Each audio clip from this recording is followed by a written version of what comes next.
doing today? Cool. How you doing? Doing great. So kind of tell me, what do you think about this Million Man March that happened this weekend? What do you think? What's your perspective on what you think you're gonna do when you get back home? Or I'm gonna do the same thing I've always been doing. Just working in my community and using whatever talents and influences that I have to change the place where I live.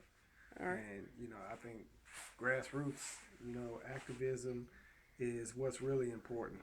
Because from what we've seen, you can't get anything done, from the top down.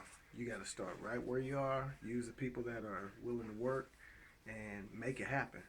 all right. So tell me, what do you think about the message that we received here in Washington D.C. from Minister Louis Farrakhan? Do you think it was on point? Where do you think we should take off from that message? I mean, do you think you were equipped with the information that you need to be equipped with to make something happen, or what? Oh yeah, one of the things I took away from it was the aspect of Indians and Mexicans and black folks, people who've been oppressed, bonding together as a unit to address the common oppression. I thought that was really powerful. It wasn't codified in the way that I just did it for you, but that's what I got.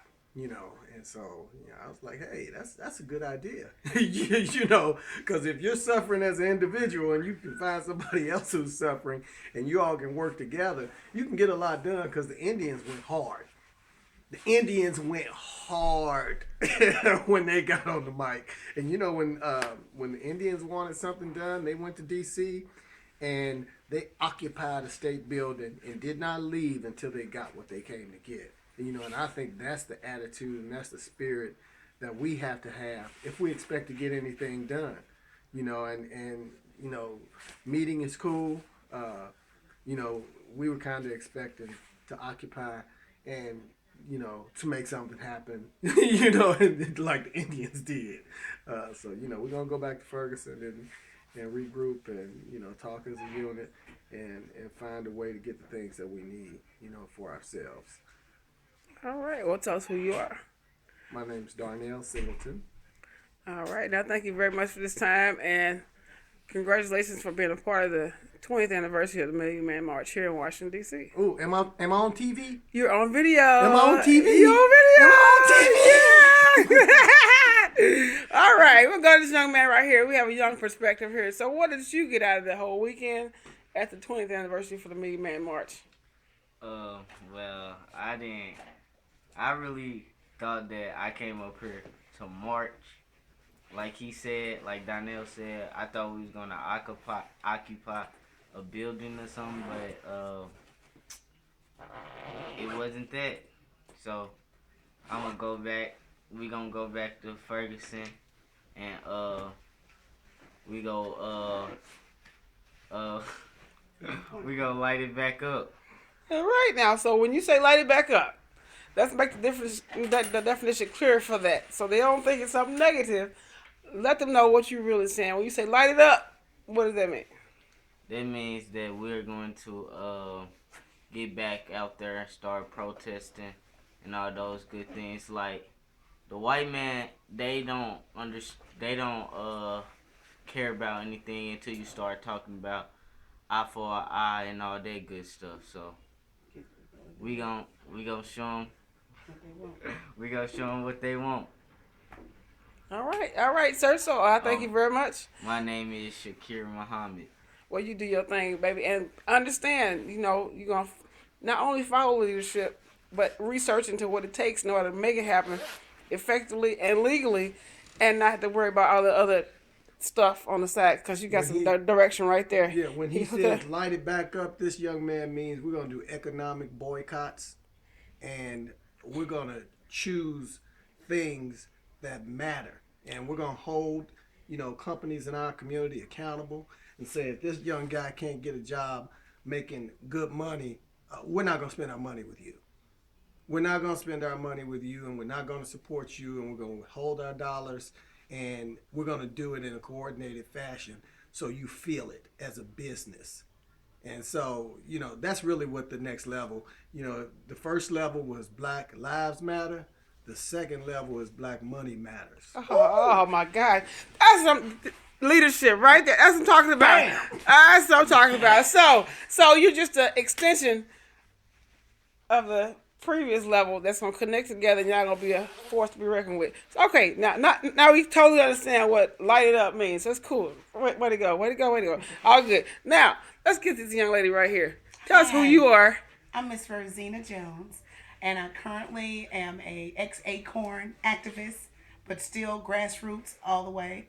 And I'm here with peacekeepers, along with the nation, to march into the White House to say justice or else. Unfortunately, we didn't get to march into the White House. So I too feel that mission incomplete.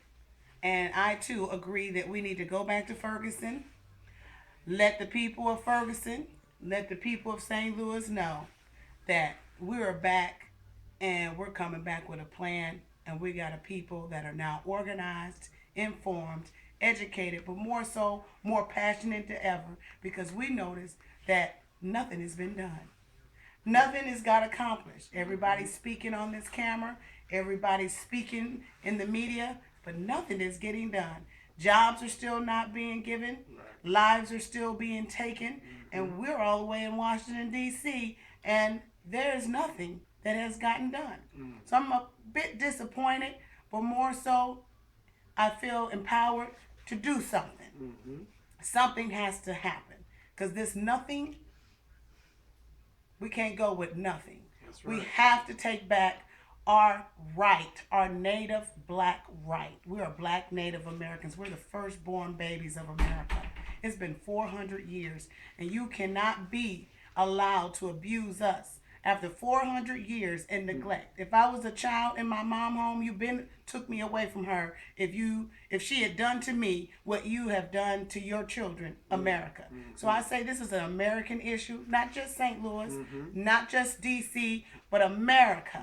America has a responsibility to the black Native Americans, which are black African Americans today. I don't know why we got African in there, but I know that I was born in America and my ancestors came here from Africa. But what part of Africa, they still have not let us know that. So we're still dealing with identity crisis because we have not been able to identify where our homeland is. So right now, America is responsible for us. They have adopted us, they have put us a part of this country, and they're responsible to take care of us and give us the healing we need for over 400 years of slaves. I'm a product of post traumatic slave disorder, and you consider me a threat to society because you abused me. So now heal me and give my people and your children in America, black children, what they need to strive and survive. Wow. That's what I'm asking today.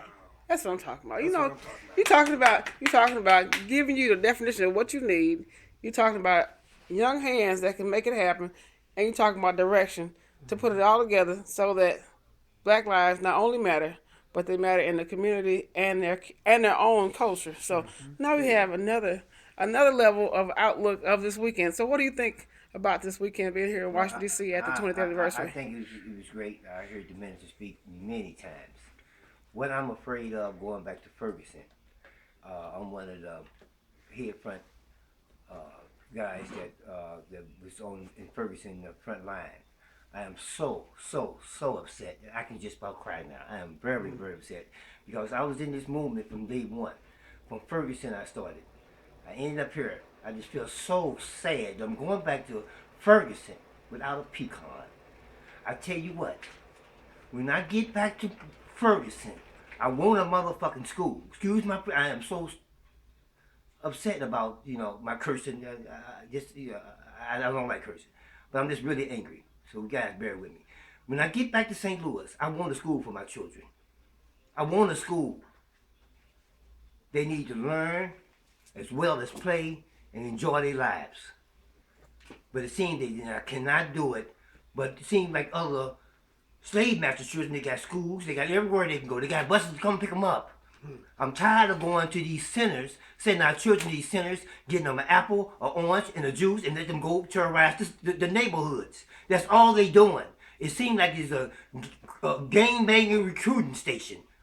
But like they need a place they can go, where it don't have to be a recruiting station, but but it'll be a station where they can learn black culture. Thank you. We're going back to St. Louis, and when we go back, what just else is going to look like, if it have to look like Ferguson all over again, welcome to the barbecue. Thank you. All right. Well, hey, now you got your different perspectives. Now I'm gonna turn it on myself. I want to thank God for allowing me to be here, to be a part of this movement. Like I said, getting all kind of outlooks and perspectives of different directions that you might want to go into. But like I said, I capture life from a media perspective. And as far as media is concerned, I capture a little bit of it, but I think there's more. I know it's more out there for me to capture to find a solution.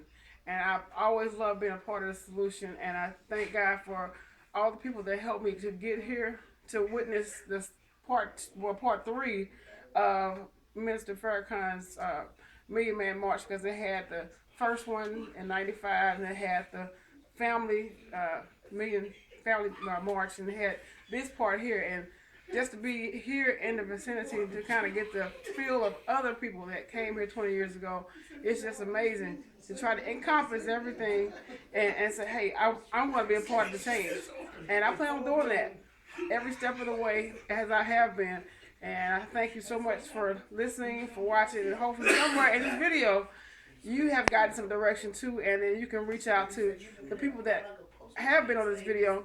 We're going to try to find out some more information where you can connect with one of those people that you might want to connect with.